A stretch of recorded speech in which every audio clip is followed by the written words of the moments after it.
Breaking news! Well done, Mr. President. Ikaw na talaga ang Mr. Action Man ng bagong Pilipinas. Pangulong Bongbong Marcos, viral matapos ilabas ang kanyang pangmalakasang alas na magpapabago ng buhay ng mga Pilipino, lalong-lalo na ang mga taga Central Luzon. Madaming iiyak dito mga kababayan dahil sa tagal-tagal ng panahon, dekada na ang binilang, ilang leader na ang dumaan. Pero tanging si Pbbm lang ang nakaisip nito na gawin para masolusyonan ang matagal ng problema ng taong bayan. Imagine mga kababayan kung gaano kalupit at advance mag-isip ang ating Pangulong Bongbong Marcos. Si Pbbm lang talaga ang taong may malasakit sa mamamayang Pilipino. Bukod sa may malasakit, ibang klase mag-isip ng solusyon si Pbbm na talaga namang pangmatagalan talaga. Kaya naman mga kababayan, huwag na natin itong patagalin pa. Samahan niyo ko at sabay-sabay nating alamin ang maiinit na balita sa araw na ito.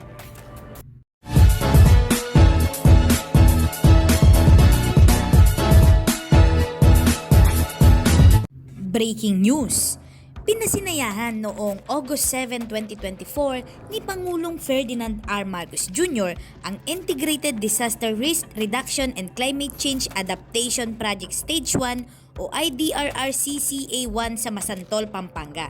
Sa talumpati ng mahal na Pangulo, binigyang diin ni Pangulong Marcos na ang Integrated Disaster Risk Reduction and Climate Change Adaptation Project ay inaasahang babawasan ang antas at tagal ng baha mula 66 days na magiging 17 days na lang sa mga munisipalidad ng Macabebe, Masantol, Minalin at Santo Tomas, Pampanga. Pinasalamatan ni Pangulong BBM ang pamahalaan ng South Korea sa tulong teknikal nito para maisakatuparan ang nasabing proyekto. Ang IDRR-CCA Stage 1 ay isang proyektong pang-imprastruktura na naglalayong dagdagan at pahusayin ang kapasidad ng Third River, Eastern Branch River, Kaduang Titi River at Sapang Maragol River. Ang tubig sa mga ilog na ito ay umaagos sa Pampanga River. Ang halaga ng proyektong ito ay nakapeg sa 7.57 billion pesos mula sa Export-Import Bank of Korea Economic Development Cooperation Fund.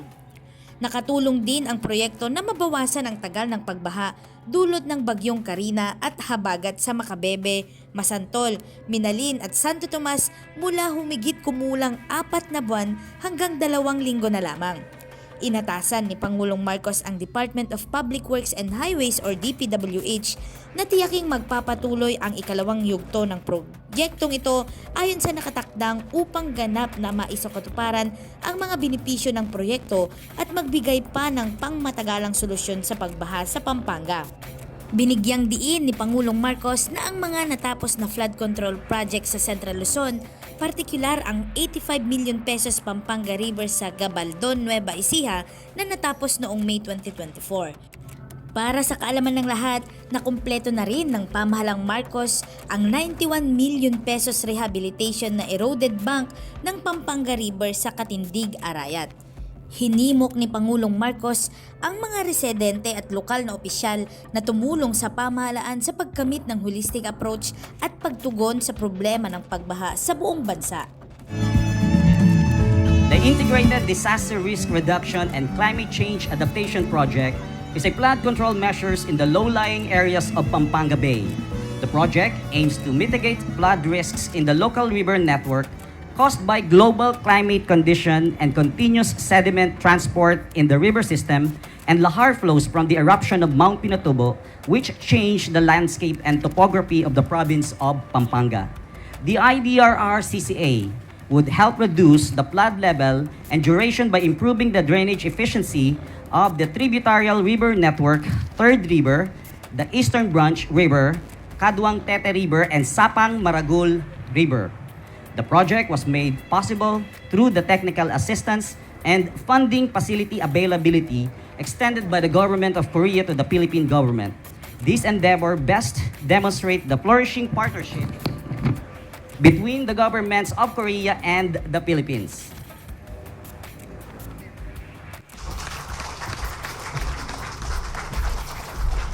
Thank you, Secretary Manny Bunuan, for your introduction. Please take your seats.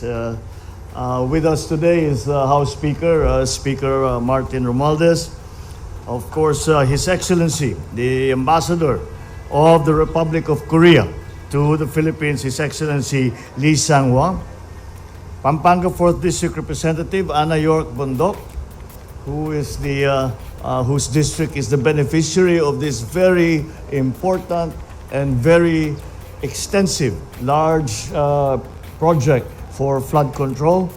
Patrol Party List Representative George Bustos, Pampanga Provincial Governor Dennis Padilla has also joined us, Masantol Municipal Mayor Jose Antonio Bustos, and all the other local chief executives and local officials present. My fellow workers in government, ladies and gentlemen, magandang umaga po sa inyong lahat.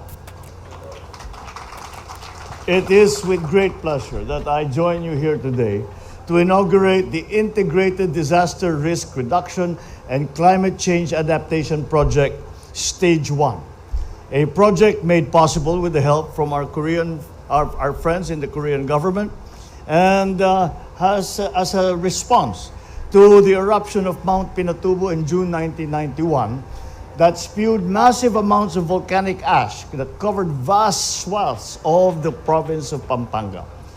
This led to heavy siltation along the streams, rivers, all the waterways, decreasing the discharge capacities and causing heavy flooding during the rainy season, especially in the low-lying municipalities of Macabebe, Masantol, Minalin, and Santo Tomas. The province has also suffered perennial loss of life and damage to properties due to heavy flooding. So it had to be addressed through the construction of these flood control structures.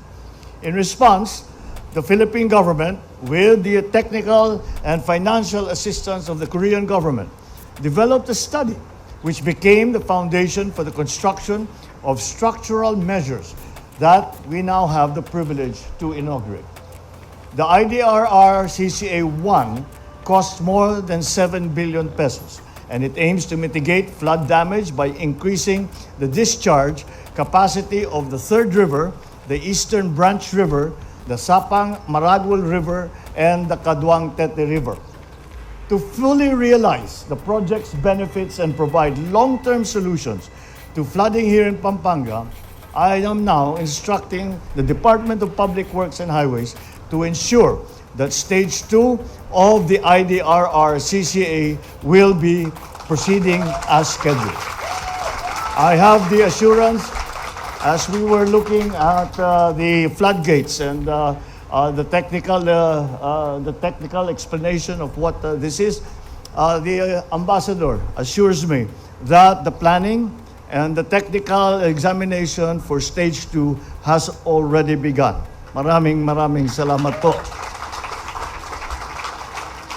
Once it is fully completed, the IDRR CCA will reduce the flood level and flood duration from 68 days to 17 days in the municipalities of Macabebe, Masantol, Minalin, and Santo Tomas. We are very optimistic that this will redound to improving the people's lives by enhancing the disaster resilience of all our communities. The DPWH has also completed several other flood control projects here in Region 3. Among these is the construction of a flood control structure at the Pampanga River in Gabaldon, Nueva Ecija. The flood control structure cost around 85 million pesos, was completed last May.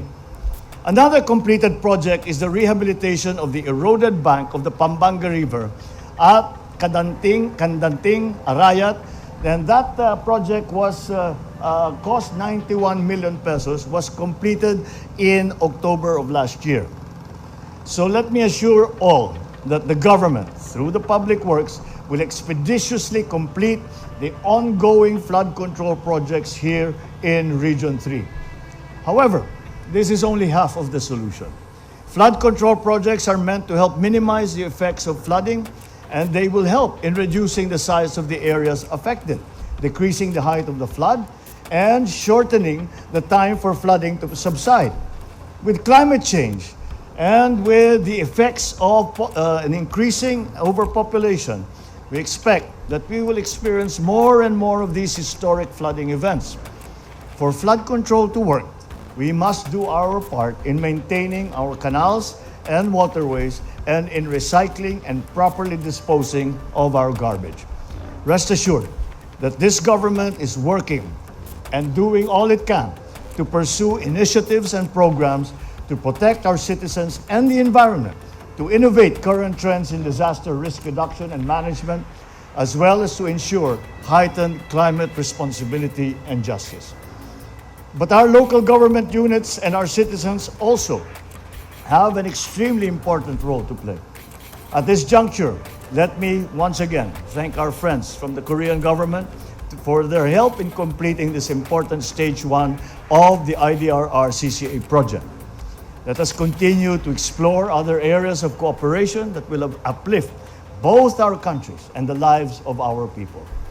Let me extend also my gratitude to the officials and the people of the province of Pampanga, whose solidarity and collaboration has resulted in the successful completion of the IDRR CCA-1. I also acknowledge the efforts of the Department of Public Works and Highways and everyone who has worked on the completion of this grand project. It demonstrates the government's commitment to delivering quality, safe, and environmentally friendly infrastructure to all Filipinos. Thank you, and let this occasion mark the beginning of a new era of sustainable progress for Pampanga and for the Philippines. Mabuhay po kayong lahat. Maraming salamat po. Mabuhay ang bagong Pilipinas. Dakal asalamat. Thank you. Thank you very much, Mr. President.